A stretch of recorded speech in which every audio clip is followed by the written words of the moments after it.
A very good morning to all the students of class 8। बच्चों, due to the unavailability of board आज मैं आपको copy में पढ़ा रहा हूँ। और आज मेरे पास बोर्ड नहीं है तो आज मैं कुछ ज़्यादा एक्सप्लेन नहीं करूँगा। बस जो हमारा मैंने चैप्टर पढ़ाया था मॉडर्न हिस्ट्री का, उसकी एक्सरसाइजेज देखेंगे और क्वेश्चन आंसर्स करेंगे। ओके, तो बच्चों पहला क्वेश्चन है, ये सारे क्वेश्चन जो हैं मैंने अभी रफ में ही लिख रखे हैं। मैं इनकी पीडीएफ की फॉर्म बनाकर अच्छे से आपको सेंड कर दूंगा, तो आप लोग इन सबको फेयर कॉपी में कर लेना। ओके, अभी मैं समझा रहा हूँ, सिर्फ समझ लो। ओके, अंडरस्टैंड कर लो क्वेश्चन क्या है और आपको क्या लिखना है या उसका आंसर क्या है। ओके, तो पहला क्वेश्चन है, when and where industrial revolution started. तो मैंने आप लोगों को बताया था फोर्सेज में इंडस्ट्रियल रिवॉल्यूशन क्या फोर्सेस थी जिनकी वजह से क्या हुआ, मॉडर्न एज आया, जो फीचर्स थे। तो आप लोग लिखोगे इंडस्ट्रियल रिवॉल्यूशन वो स्टार्टेड इन ब्रिटेन। ओके, और वो स्टार्ट कब हुआ था, तो वो स्टार्ट हुआ था कब, 1750 में।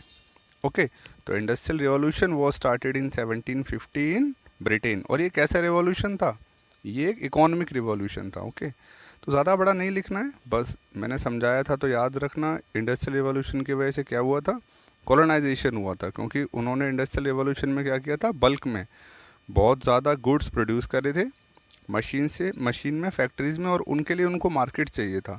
तो नई नई वो लोग क्या ढूंढ रहे थे, कॉलोनीज ढूंढ रहे थे। ठीक है, ओके, तो बस वैन एंड वेयर लिखना, ब्रिटेन एंड 1750। दूसरा क्वेश्चन था बच्चों, which period give rise to scientific method of inquiry. तो बच्चों देखो, ये भी फोर्सेज था, इसमें मैंने आपको बताया था रिनाइजेंस। क्या बताया था मैंने इसमें आपको, रिनाइजेंस। याद करो मैंने जो फोर्सेस में आपको बताया था।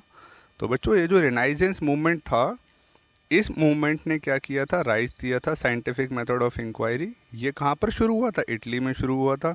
अब याद करो ये शुरू कब हुआ था, मैंने आप लोगों को बताया था कि ये कब शुरू हुआ था, लगभग 14th सेंचुरी में शुरू हुआ था। और 14th सेंचुरी से शुरू होकर ये लगभग चला था कब तक, 17th सेंचुरी तक। ठीक है, तो इन लोगों ने, रिनाइजेंस मतलब क्या होता है, रीबर्थ होता है। तो इन लोगों ने क्या बोला था, इन लोगों ने बोला था जो एंशियंट ग्रीक और जो रोमन एम्पायर है उसके हिसाब से हमें अपने आप को फॉलो करना है, और जो ओल्ड बिलीव्स और सुपरस्टिशंस हैं उनको हम लोगों को छोड़ना है। सुपरस्टिशंस मैंने आपको क्या बताया था, जो अंधविश्वास होते हैं। ओके, तो which period gave rise to scientific method of inquiry, आप लोगों को बताना है रिनाइजेंस पीरियड। ओके ओके, ये इटली में मूवमेंट शुरू हुआ था। थर्ड क्वेश्चन देखो, National Archives of India located at. देखो बच्चों पहले तो ये देखो, ये आर्चीव्स क्या है।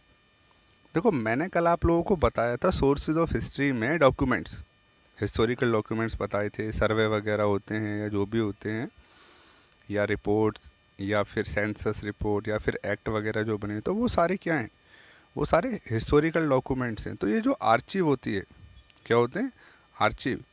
तो ये आर्चीव क्या है, आर्चीव के अंदर हम सारे के सारे क्या हैं, जो हमारे हिस्टोरिकल डॉक्यूमेंट्स हैं डिफरेंट टाइप्स के, उसको संभाल के रखते हैं। तो archive is a institution, archive क्या है, इज़ अ इंस्टीट्यूशन। मैं ये इसका आंसर नहीं बता रहा हूँ, ये मत सोचना मैं इसका आंसर बता रहा हूँ, मैं आपको आर्चीव के बारे में बता रहा हूँ सिर्फ। तो आर्चीव आर द इंस्टीट्यूशन, या archive is the institution in which different historical documents are preserved.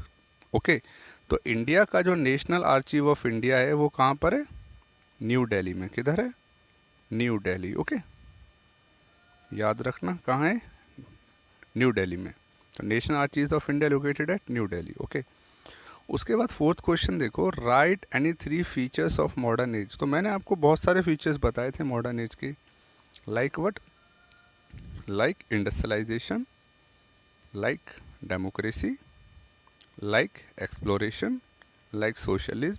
तो कोई भी आप 3 फीचर लिख देना जो आपको अच्छे लग रहे हों। अर्बनाइजेशन में मैंने बताया था, तो जो भी आपको 3 फीचर अच्छे लगे उन 3 में वो 3 फीचर आप लिख देना। ओके, अब ये सिर्फ वन लाइनर जैसे ही हैं, ज़्यादा इनको ब्रॉड में मत लिखना कि 5-5 6-6 लाइन के लिख रहे हो, ऐसा मत करना। ओके, आपको ज़्यादा है तो बस लिख देना आराम से, 1-2 लाइन लिख देना बहुत है। ओके ओके, फिफ्थ क्वेश्चन जो है, फिफ्थ क्वेश्चन बोल रहा है, what are ideals that become popular because of the French revolution.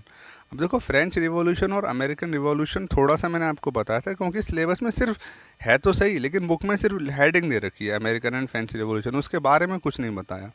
Okay, तो मैंने भी आपको बस एक नट शेल में बता दिया था इन दोनों के बारे में तो देखो अमेरिकन और फ्रेंच रिवॉल्यूशन के बाद मैंने आपको एक चीज़ बताई थी कि जो देखो ये बोल रहा है आइडियल्स कौन से पॉपुलर हुए फ्रेंच रिवॉल्यूशन की वजह से। तो देखो मैंने आपको बताया था, देखो फ्रेंच का झंडा कुछ इस टाइप का होता है। अगर आप फ्रांस का झंडा देखोगे तो देखो एक लाइन, दो लाइन, मतलब उसमें तीन हॉरिजॉन्टल लाइंस होती हैं, एक दो तीन। ओके, तो एक लाइन जो है उसकी वो दिखाती है किसको, लिबर्टी। किसको दिखाती है, लिबर्टी को। एक दिखाती है किसको, इक्वालिटी को। और एक दिखाती है किसको, फ्रैटर्निटी को। किसको, फ्रैटर्निटी। अब देखो गौर करने वाली बात ये है, लिबर्टी मतलब क्या होता है, इट मीन्स फ्रीडम। इक्वालिटी मतलब सारे लोग इक्वल हैं, समानता। और फ्रैटर्निटी मतलब होता है क्या, ब्रदरहुड। ओके, तो ये तीन क्या थे, आइडियल्स थे जो फेमस हुए कब, फ्रेंच रिवॉल्यूशन के बाद में। ओके, देखो क्वेश्चन आंसर सिर्फ इतने ही करवा रहा हूँ, और अब मैं आपको एमसीक्यूज बताऊंगा। एमसीक्यूज जो हैं वो मैं आपकी बुक से ही बताऊंगा, और ज़्यादा इस पर ध्यान मत देना, ये मैं आपको बस समझाने के लिए मैंने बना लिया है। मैं आपको पीडीएफ सेंड कर दूंगा वीडियो के साथ साथ, तो पीडीएफ में से देख के और अपनी फेयर कॉपी में इन सबको कर लेना। ओके ओके, चलो अब हम एमसीक्यूज पे आ जाते हैं। ओके, अब देखो कुछ एमसीक्यूज तो मैं आपको ऑलरेडी करवा चुका हूँ। जैसे जो पहला एमसीक्यू है हमारी बुक का, वो है which event marks the beginning of the modern period in Indian history. तो मैंने आपको बता दिया था, beginning of the conquest of India by the British, ये मॉडर्न पीरियड है। ओके, अब देखो दूसरा, देखो ये मैं दूंगा नहीं आपको पीडीएफ में, क्योंकि ये मैं ऑलरेडी दे चुका हूँ।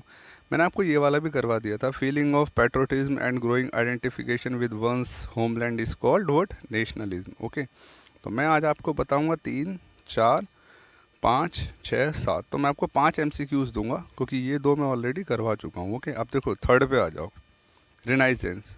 रिनाइजेंस क्या था, मूवमेंट था, मैंने आपको बताया था, जिसका मतलब रीबर्थ होता है। इटली में शुरू हुआ था 14 to 17 सेंचुरी। ओके, इसमें लोग बागों ने क्या ध्यान दिया था, इसमें लोग बागों ने ध्यान दिया था कि हम जो भी पढ़ें वो बाई क्वेश्चनिंग पढ़ें, ऑब्जर्वेशन से पढ़ें, एक्सपेरिमेंट से पढ़ें। तो इससे क्या था, साइंस काफ़ी डेवलप हुई थी। तो देखो रिनाइजेंस मीन्स क्या है, रिनाइजेंस मीन्स रीबर्थ। थिंकर्स, देखो और जूम कर लेता हूँ, thinkers tried to rediscover the learning of the ancient Greek and Romans, encourage learning by observation and experimentation। तो रिनाइजेंस का क्या है, ऑल ऑफ द अबव है। ये तीनों पॉइंट क्या है, ठीक है रिनाइजेंस के बारे में। ओके, तो इसका क्या है, इसका है all of the above. Fourth देखो, जो ये फोर्थ है, ये है as a result of industrial revolution क्या हुआ। तो हम पढ़ते हैं इंडस्ट्रियल रिवॉल्यूशन में, मैंने आपको बताया था कि एक तो ये हुआ था इंडस्ट्रियल रिवॉल्यूशन से कि मशीन बहुत सारा सामान एक साथ प्रोड्यूस कर रही थी। उससे क्या हुआ था, उससे ये हुआ था कि कॉस्ट जो थी सामान की वो कम हो गई थी, और जो पुरानी इंडस्ट्रीज़ थी जो घर वगैरह में चलती थी सिंपल टूल से, उनके जो वर्कर्स थे उनकी जॉब चली गई थी। अब देखो इसको पढ़ते हैं और देखते हैं इसका क्या हो सकता है। अब देखो, as a result of industrial revolution the old system of artisans working at home with simple tools was replaced by factories when large machine produced the same goods। क्या ये था, हाँ लगभग यही लग रहा है। ओके, फिर भी हम और पॉइंट्स पढ़ेंगे। More goods were made at the half time but at double the cost. देखो कॉस्ट तो डबल नहीं हुई थी, मोर गुड प्रोड्यूस हो रहे थे सेम टाइम में, और कॉस्ट कैसी थी, कम हुई थी। तो ये वाला तो है नहीं। थर्ड पॉइंट देखते हैं हम लोग।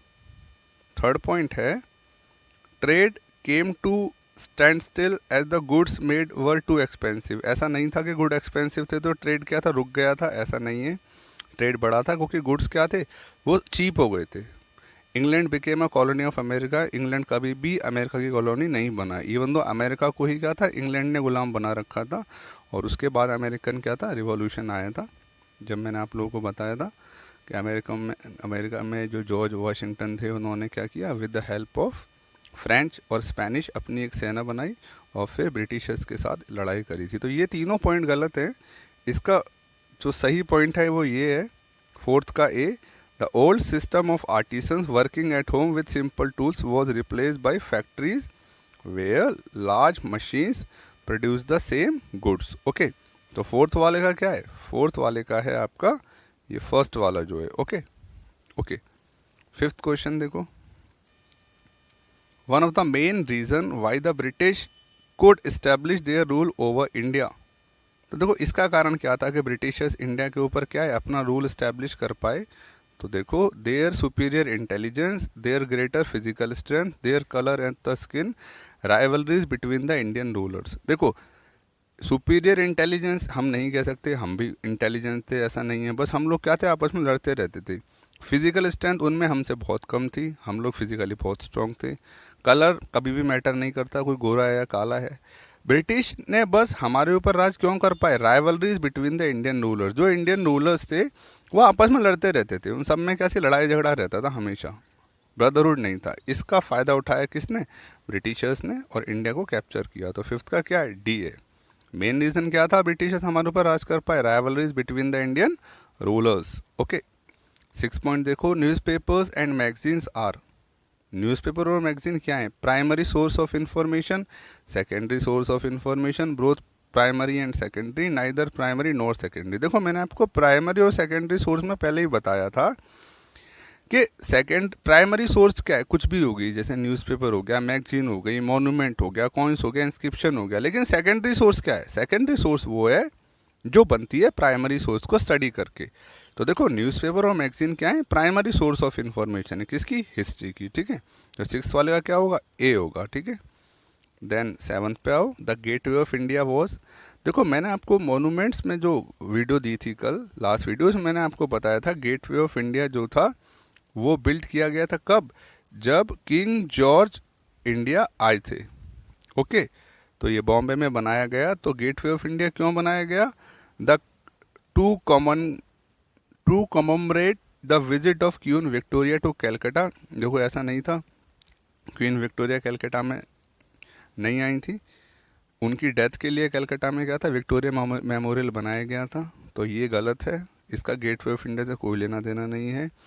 To commemorate the visit of King George and Queen Mary to Bombay, इसका ये है। ओके, सेलिब्रेट करने के लिए किसकी विजिट, किंग जॉर्ज और क्वीन मैरी बॉम्बे में क्या बनाया गया, गेटवे ऑफ इंडिया बनाया गया। ठीक है, 7th का बी है। फिर भी मैं ये दो पढ़ लेता हूँ, memory of Queen Victoria, queen Victoria की मेमोरियो में हमने क्या बनाया था, विक्टोरिया मेमोरियल बनाया था, कहाँ पे, कैलकाटा में।